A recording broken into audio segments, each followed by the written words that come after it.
Hello and welcome to Story Time with Malcolm Bennet. So we're here today to talk about some of my grandpa's stories from his early days and growing up. So you turned 90 at the end of last year, didn't you, Grandpa? So he'd seen a lot of things in his time. I thought it would be good to capture some of this on camera and talk through some of your early experiences. Well, I was born in Australia. My father went out there on contract with an oil company for 3 years. When the 3 years was up, they decided to, my mother went out there and they got married out there. And when the 3 years was up, they decided to stay out there. After a few years, things got very bad in Australia. Trade got very bad, so they decided to pack up and come home. They came back to this country, but it was just as bad in this country as it was in Australia. All right. In the mid-30s. My father served in the First World War, and he came back, and it was before he went up in the army. He worked for an oil company, and when he came back, he got demobbed, and his boss said to him, "Look, Bennet, we want you to go out to Australia for 2 or 3 years to our depot out there." So he jumped at the chance and went, and see me before he went, he'd met my mum. And after he'd been out there about 6 months, he sent a cable to say, asking her to come out, which she did. And she went out there and she knew nobody there whatsoever. She'd left all her friends behind, and she knew no one there. And anyhow, they settled in, and she met some very nice people. So when his contract with the oil company was up, he decided to start on joinery, and he started making furniture and all sorts of things. And then things got very bad out there, so I decided to pack up and come home. In fact, I've got somewhere on my desk, I've got the list of all the things which were sold at the auction. Oh, right. Oh, okay. And his organ was on there, the American organ, Ah. which he used to play every weekend. Yeah. And I say I've got the bill for the passage home somewhere there, £100 for 5 weeks. For free, for 4 of you? 4 of us. 4 of you, oh. My sister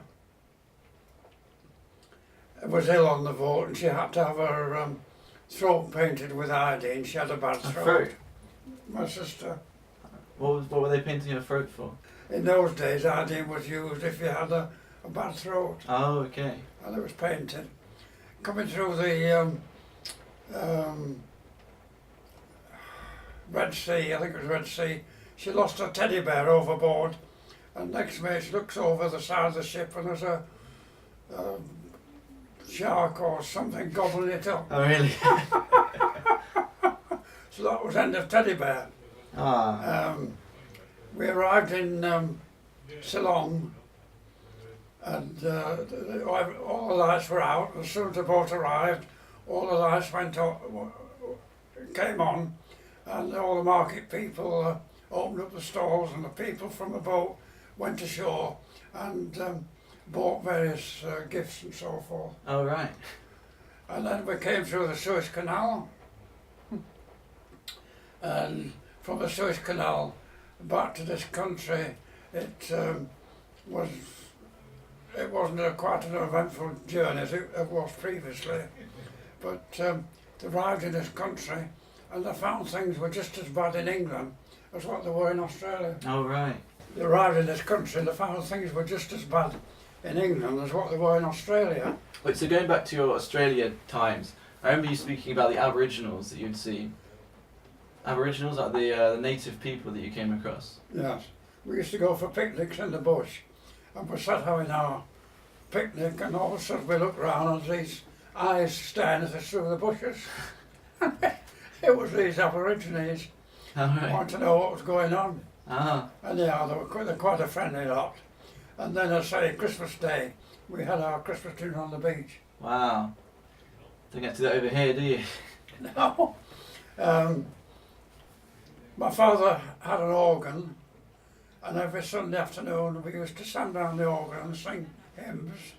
It was an American organ, which he was sadly he had to sell off when we came home. And they had a greenhouse out at the back where they grew various fruits and so on. And they made some very nice friends out there. And it's a couple of years ago, Neil and Jenny went back there and went in the house where I was born and actually saw the bedroom. Oh yeah, they found your bedroom. Yeah. Saw my bedroom. And they met the people, and it was quite a yeah, it was really cool. very interesting. Guess it's a bit too far for you to go nowadays. No. Yeah. So Yeah. you spent, that's the first 5 years of your life in Australia. Then you took the boat ride back, which was that 5 weeks? 5 weeks. 5 weeks. Do you remember much of that? I don't know much of it. No. I remember coming through the Bay of Biscay, and it was very, very rough. And I've never experienced such a rough sea. But we met some lovely people on board, and we had some lovely meals. It was, from what I can remember. And I was saying, as soon as we got out of the bay and came through the Suez Canal, everything seemed to calm down then, actually. Oh wow, you certainly remember a lot more than me from when I was a 5-year-old. Okay, so you came back from Australia and you came back to the start of the Second World War. So you went to Yorkshire, Yeah, studied relations. yeah. I remember you talking about lighting candles in the wartime. Oh yeah, we had to, when the electricity was cut off, we had to have candles in all the rooms. Ah, okay. Yeah. I had pets, I had rabbits, which I kept, and when we moved then to a new house, we had an air raid shelter in the garden, which I think my father put it up, constructed it. All right. And then one night, when they bombed Bradford, which is across the valley from us, we had a budgie. We put him in the cage under the table, and we went down into the Anderson Air Raid Shelter. All right, poor Budgie. Should have taken it with you. And we had quite a few nights down there. All right. And the nearest bombing to us was in a quarry. The other side of the road from us, bombs dropped there. And they tried to get the, at Eden, which is not many miles away, AV Row made their planes there. And they tried to bomb that actually, but they weren't successful because there was imitation cows and horses on top of the mound and that. Oh, very clever. Yeah. Ah. Do you have many other memories from the wartime? Pardon? Do you have many other memories from that time? Yeah, my father was in the special constables. He was a special constable. And when the sounds went, he had to go down the road to his meeting point with other people. And one night he was going down, and he had his steel helmet on, and a huge piece of shrapnel hit his head. Unfortunately, he had a steel helmet on, which very lucky. he was very lucky. Yeah. Did your mum work during the war? Did your mother work during the war? No. Beginning the war, we had a lot of Polish people came to Horsforth, and they built a little commune for them, small houses they could live in. A lot of the Polish people, the women or the men, married English girls. I know one English girl who married a Polish chap actually. All right. Yeah. So how did you get around in those days? Like, what kind of transport were you using? Trams. Trams? Yeah. In Yorkshire? Yeah, they came up as far as Horsforth from Leeds, and if we're going to Leeds, we used to catch a tram a short distance away, There's no buses in those days, just okay, trams. Yeah. I remember you talking about your chinchillas that you had. Chinchilla rabbits. Yeah, and then the gloves you made from them. The gentleman next door used to kill them for me, and we used to sell the skins for making gloves. Oh right. Yeah. I guess a seasonal wear in the winter. Yes, yeah. And also, you went to school with a cricketer. Is that right? I went to the school and I played quite a lot of cricket for the local team, and the team called Guiseley, who came to play players, the main player in their team was Brian Close, who short time on became the Yorkshire captain. Wow. Yeah. Claim to fame. Yeah, yeah, yeah. All right. So going on from that, you went to the Navy. What age were you I when was you called up for the Navy at 18, 18? and I was away for about 2.5 years. Was that compulsory? But Was going to the Navy compulsory? yeah, All right, for everyone of your age. because short time of that, they brought in the 2-year conscription. You had to go everywhere. The young people had to go in Oh, like the a forces for 2 military years. service kind of thing. Yeah. All right. And I was in Portsmouth for quite some time before they shipped me out to Portside. All right. So where did you go in the Navy? Malta, Gibraltar, Portside. They were the 3 main places actually. Ah, I've heard stories that you had a girlfriend for every port. When I went abroad, I was in London on a course for quite some time and I met a young lady and we started going out together, and then I was sent abroad and she gave me her photograph, and I met her parents. They lived at Edmonton, just outside London. I went to see the parents, and then after I've been out in Portside for about 6 months, I wrote to her and said that I'm sorry, but we'll have to finish our friendship. And I got a real nasty letter from her parents, because she was a single child, and she was actually heartbroken. And the parents sent me a snorting letter. You've done a dirty trick. You've made my daughter ill, and so on. And I gave her up, and that was it. Did you have another girlfriend at the time? Or? No, not till I came home and met Oh right. John actually. Ah, okay. So, sticking with the Navy, what big stories do you have from those years? I worked in the Fleet Mail office, and every month I used to send my father boxes of cigarettes home, because cigarettes were very scarce in this country. He was a heavy smoker.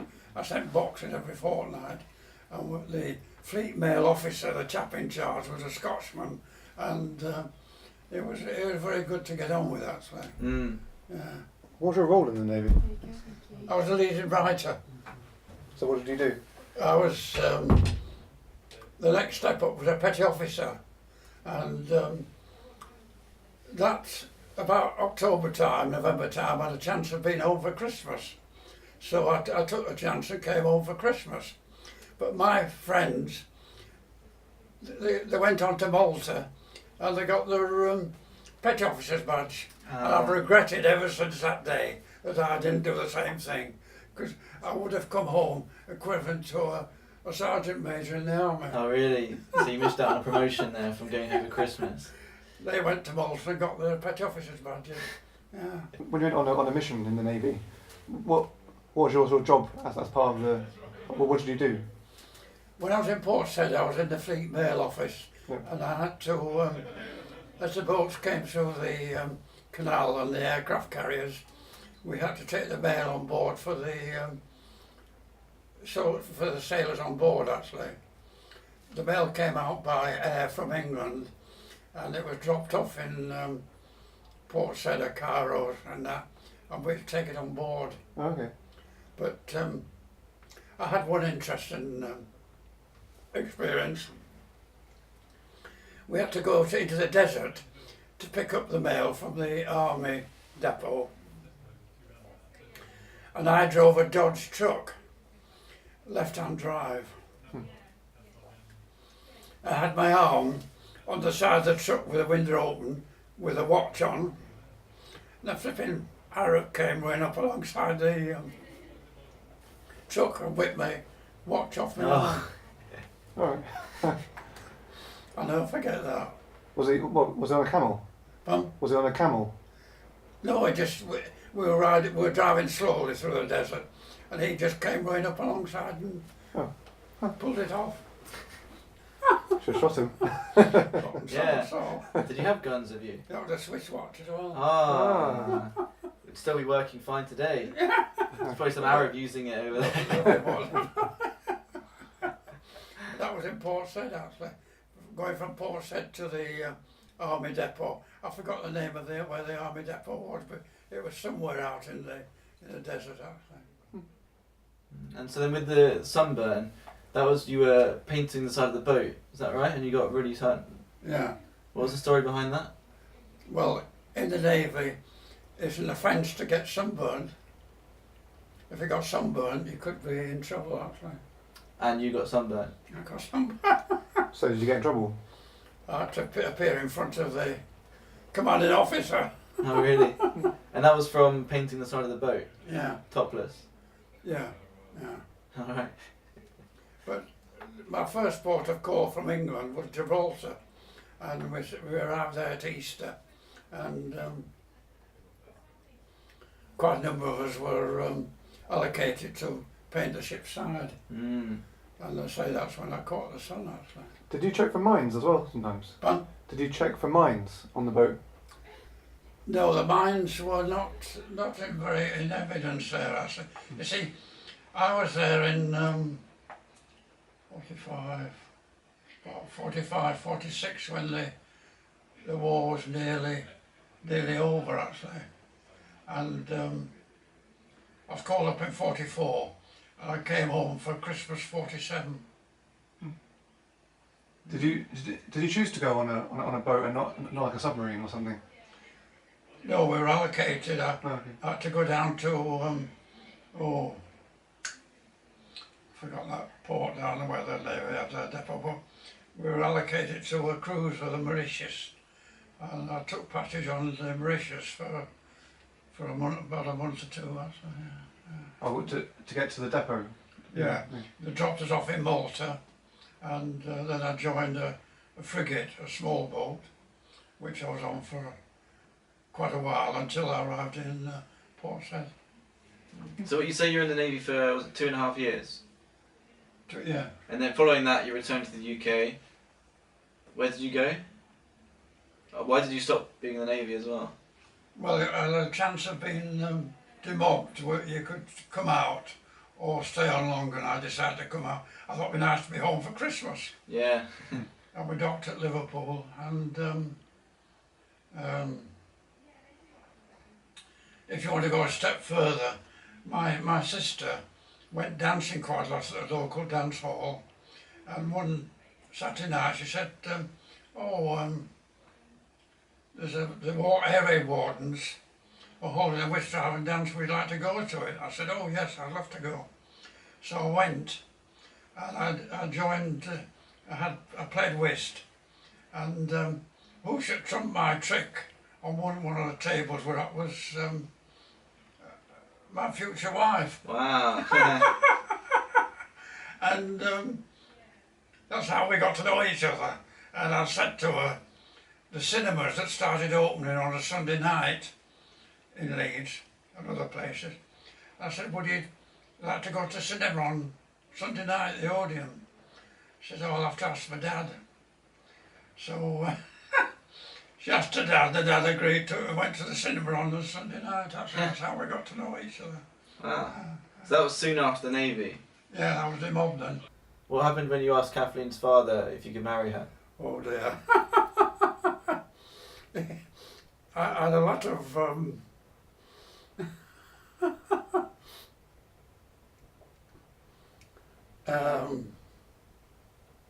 he didn't agree at first,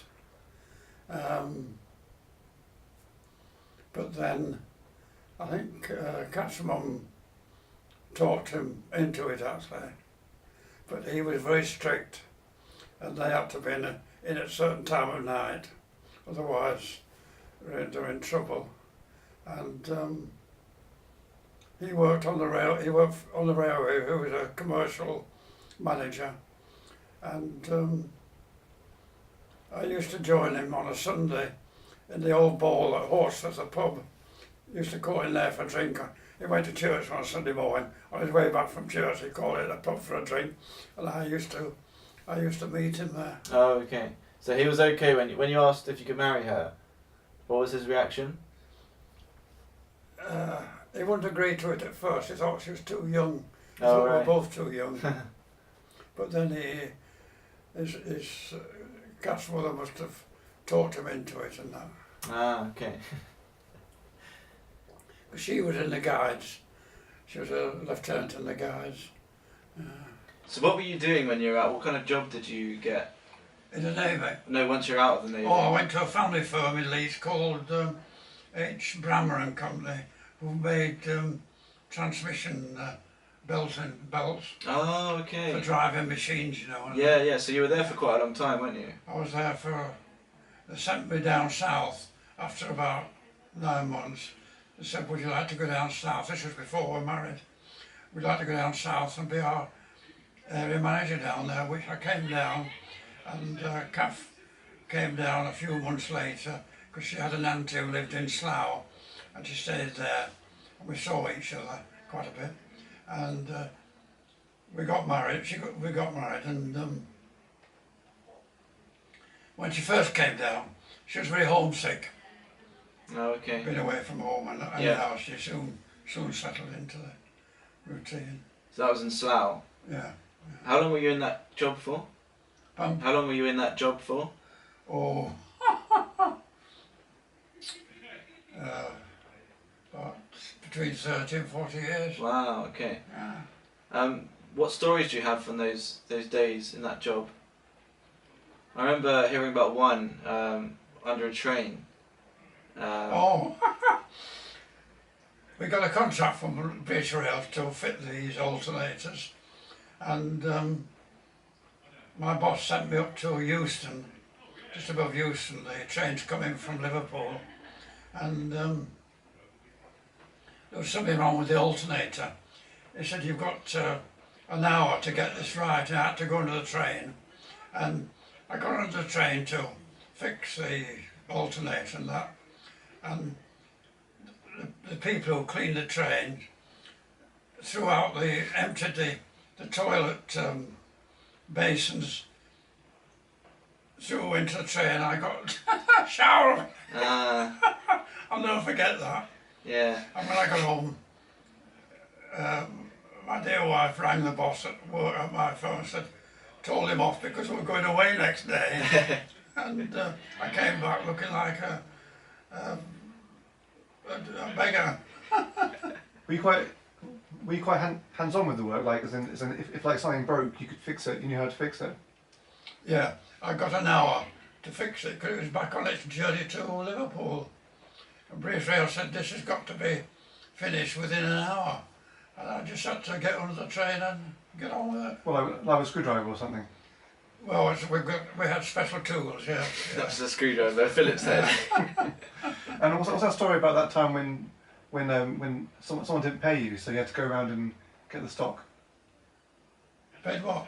He said once one of your customers couldn't pay you, so you had to drive around. Oh, before the weekend, which was the Easter holiday, my boss rang up and said, will you go down to Plymouth tomorrow and go in the back door and get all our equipment from this distributor who had gone broke. He hadn't paid his bill. So I went down left home at 6:30 in the morning, drove all the way down to Plymouth because there was no motorways in those days, and parked just outside the entrance to the warehouse, and I went in and got a lot of our stuff out, put in the car. I was going back to the second lot and this owner of the firm arrived and gave me a good telling. You see, they hadn't paid the bill, so we were entitled to do that. And then I drove back and I did about between 450 and 500 miles in a day. When you met Grandma before you got married, what sort of things could you do to see each other? Like go for walks? We used to walk a lot. Mm.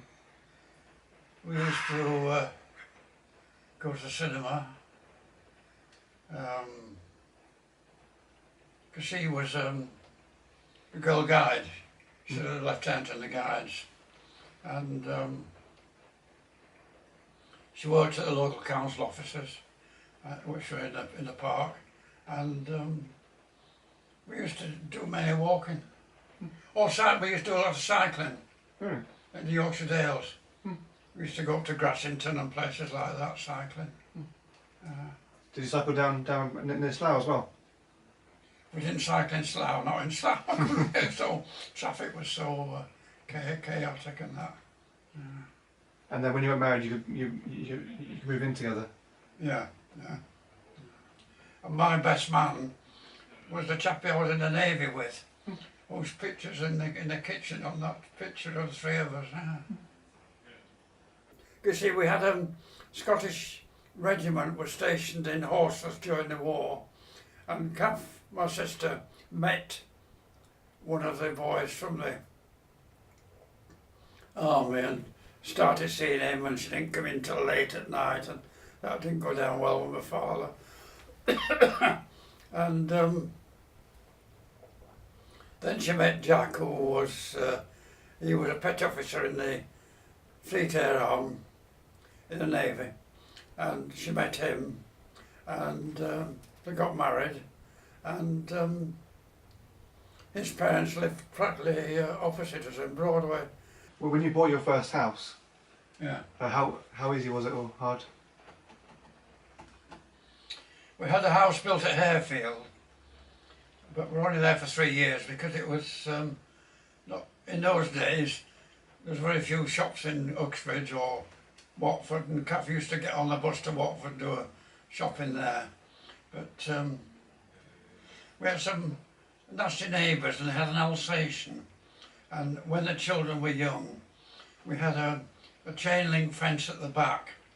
And if the children went out and put their hands through the chain link, the Alsatian used to come out, start barking, and we decided to move in, actually. Continuing on your job that you were doing, you were travelling quite long distances. Whereabouts were you going? Anywhere in the West Country, Hampshire, Wiltshire, any of the counties down there. Oh wow, so a lot of travelling. Yeah. So what hobbies did you have? Walking, Walking.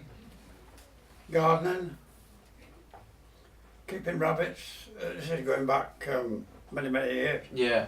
No. Cycling. We used to cycle from Horsforth to Scarborough and Bridlington. Oh, okay. Yeah. You made quite a nice table. Yeah. Yeah. You've got a table at home, a nice tiled table that you made. So you went to night classes of that, didn't you? Yeah. Well, we lived in Slough. Yeah. How long did it take you to make that? Oh dear. Ages. Ages. Yeah. Dad said it took you a long time. Yeah.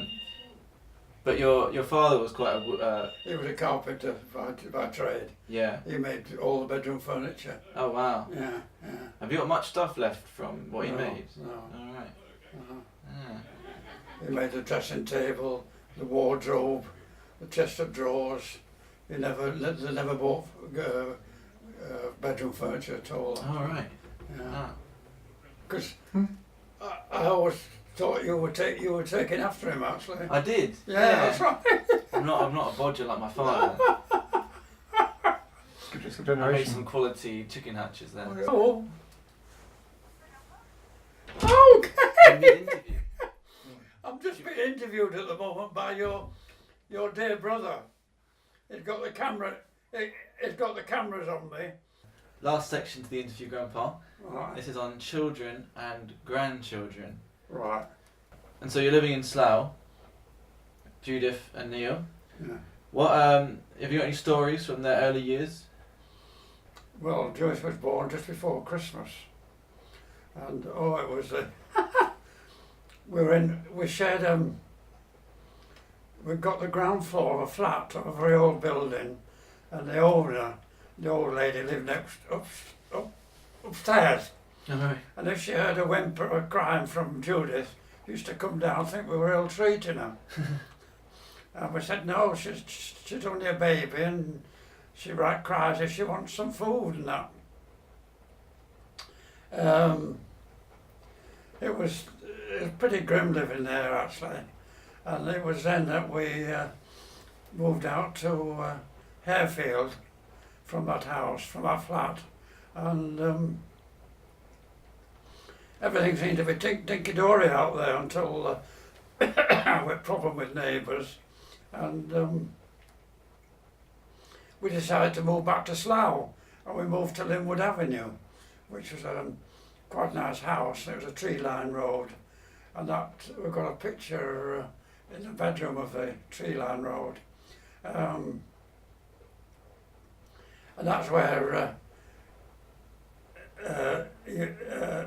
your mum, your dad, and Judith, when they started school at Castleview School, which was just other side of the London Road. They went to Castleview School, and we met parents there, and we got to know them, and the Fays, and the Ron and Rose, and that's how we worked up a community. And then Dad passed his scholarship for the high school, and he went to the high school in the South Road, and Joyce went to the convent. She was at the convent for quite a while. Met some lovely friends from the road, and children who lived in the road. And then we heard that our neighbours at both sides of us had sold off their bottom gardens, and there was going to be a state of houses there. So we had no alternative but to put the house up for sale, and we moved to Maidenhead. Ah, right, okay. Our neighbours did well out of it because they got over the normal price actually for them and that, but we had to accept what was offered. Ah, okay. And I say we moved to Maidenhead, and we moved to Linwood Avenue, and we've been here ever since. So Neil and Judith, well-behaved kids? Yeah.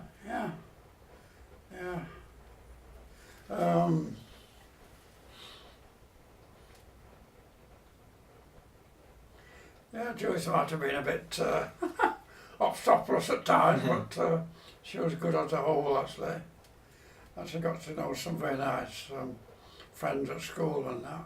Yeah. So first grandchild, Kate. Yeah.